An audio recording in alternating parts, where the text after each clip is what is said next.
We hugged. I told him, I was like, man, it's like we should hang out. We didn't hang out at that time.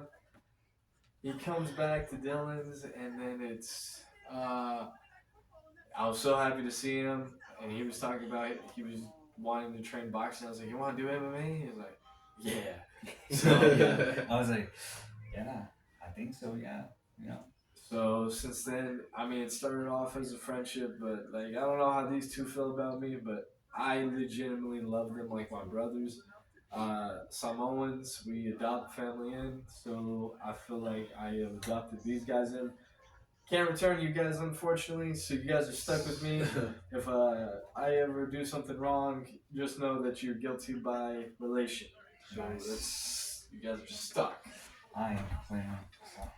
These guys are my family, and I do love them. They've been there for me through my ups and downs, and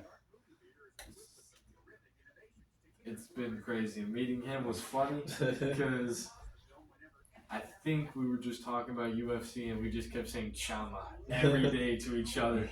Every day when I clocked in, this is the first guy we saw. Chama. Chama. That's literally all we fucking did. And the funny thing was, after a certain point, we were doing. I kept saying "chama." I was messing around with him. I was like, "Hey, why don't you try MMA?" He's like, "Nah, soccer." And I was like, "Hey, you can pretend the head's a soccer ball." I took some convincing, and then finally, after an MMA watch party, it was like, yeah, I'll do it. And then this motherfucker turns out to be actually really talented at striking. It was crazy. Yeah, I took 2 head kicks from this motherfucker right here. Oh my gosh, my brain, my head was hurting bad. 10 out of 10, do not recommend. I was crying, so. You're crying, you're like, oh, stop. I heard that. Alright, that's your turn, man. Alright, so, you met us. just like Sebastian said, I met him through my cousin, through a PE class. I believe it was like, I was in junior year, right? Yeah, I think you're. We're the same age, so. What year did you graduate? 2024. 2030. Yeah, so you were a year below me. Yeah. So I met him through PE class through my cousin as well. So, and we just started talking, and you know, GSP got us together. You know. It's always G or J. I always mess it up. Yeah, I love it either way. Alright, and then I met JSP through Dylan's, my work as well. We're gonna cut that part out. They don't need to know where we work. They don't know what town we're from, right? They might. Okay. That we're still cutting out. We'll bleep it. We'll bleep it. Okay. They don't need to know unless they find out. And then, yeah, you had a cast on, and I was just curious, and I felt bad because this dude was just working with the whole freaking cast on, like, you know, we didn't really see anyone work through that. And like, okay. Yeah, as the days gone by, we just kept saying hello to each other, being friendly and friends. And one day, I'm like, I'm ready to spar, ready to fight. And he started training me. My friend over there, my other friend that's not here, but you know. And then I met Glenwood by JSP as well. Through training, we got closer, became family. Oh, I love him. Love him. He's a big guy to love. All 3 of you guys as family. You're all my family too. This fighting shit is not fun. It's not fun. But it's not fun, but it is fun. It is fun. It's just there's times where it's just like, damn. Yeah.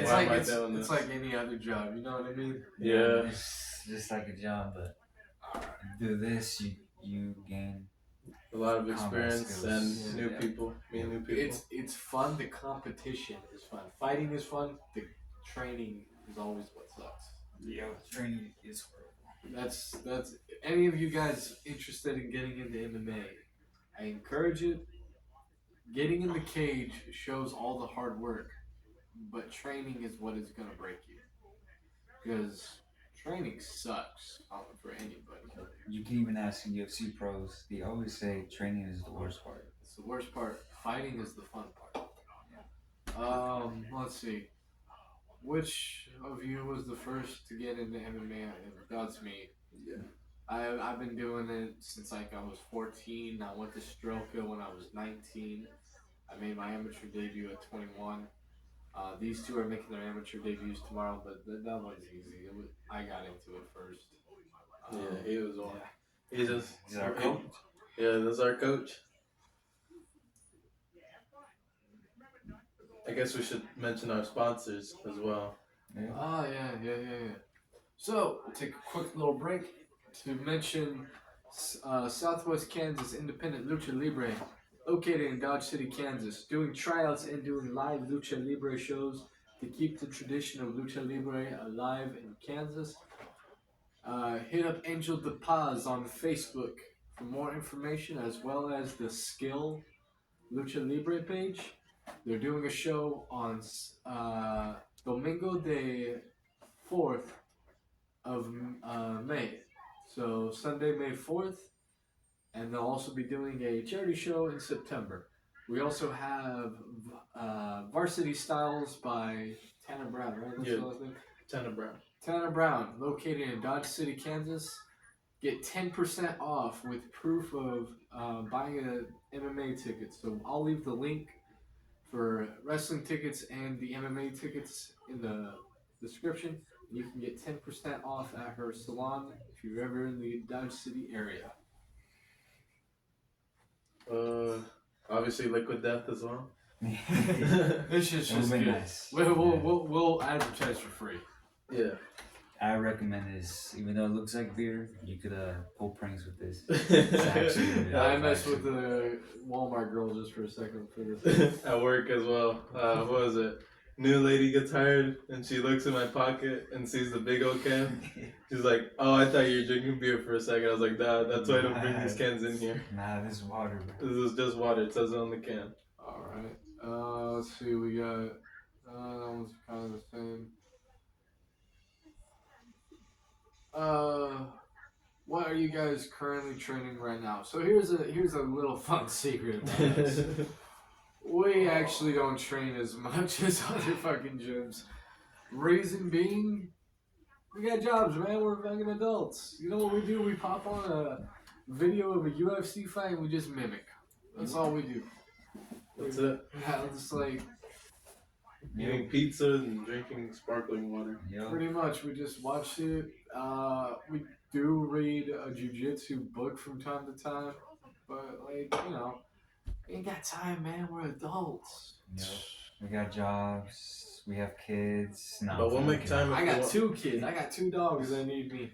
We'll make time though to fight. We'll make time to fight, but training, come on, man.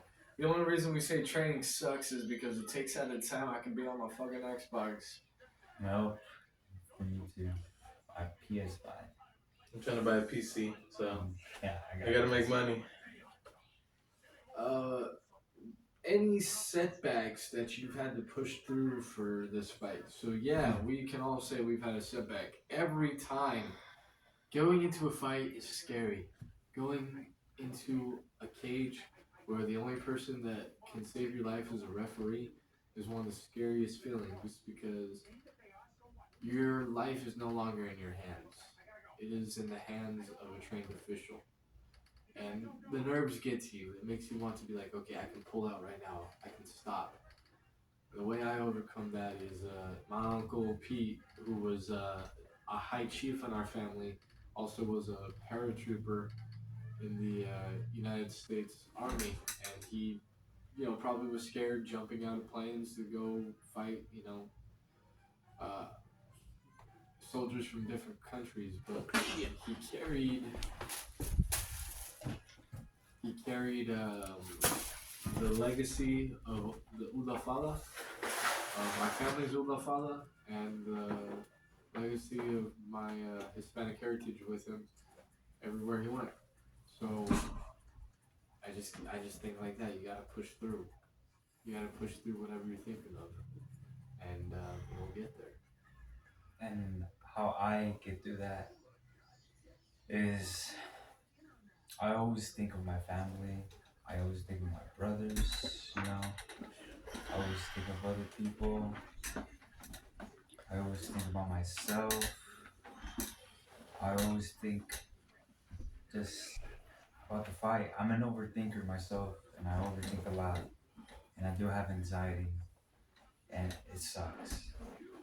But there's nothing really you can do. Just I don't know. To be honest, I don't know how I get through it, but it's not a fun feeling. But at the end of it, it's Finally being able to go home. Yep. That's what I'm always waiting for. I mean, I get nervous, but I've only been doing this for like what, 4 months? Yeah, 4 or 5. 4 or 5. I'm nervous. It's human instinct to be nervous, but I just need to see the guy. For me, that's all I need to see. I just need to see you, and that's it. Not really much behind me. I am nervous, but right now, I'm not nervous. Yep. Right now, we're just chilling. I'm just ready to go already. Alright.